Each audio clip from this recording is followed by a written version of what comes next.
বন্ধুরা, আপনাদেরকে আজকে দেখাচ্ছি জাপানে কিভাবে কেমনে কি করে দেখেন বাড়িঘরের অবস্থা। আপনার অনেক বাড়ি আছে, আপনার দোতলা বা তিনতলা যাই করুক, ওরা বাইরে কাঠ দিয়া মানে টাইলস লাগায়, মনে হইতেছে কাঠের টাইলস। আমাদের বাংলাদেশে বা অন্যান্য দেশে তো আপনার টাইলস লাগে, আপনার টাইলস লাগা মানে আপনার কাঠের কোনো টাইলস আমরা লাগাই না। এদেশে দেখেন কাঠ দিয়েও টাইলস লাগা।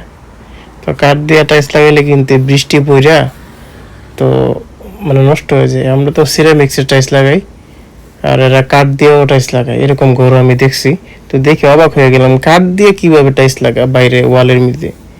কাঠ দিয়ে টাইলস লাগাতে বৃষ্টি পড়তে পড়তে শেওলা জমা যায় না, শেওলা জমা কিন্তু এটা নষ্টর মতো হয়ে যায় আর কি। তো দেখেন আপনারা এই বিল্ডিংটা দোতলাটা পুরোটাই কাঠ দিয়ে টাইলস দিয়ে রাখছে বাইরে দা, যার কারণে নোংরা হয়ে গেছে কিন্তু এটা।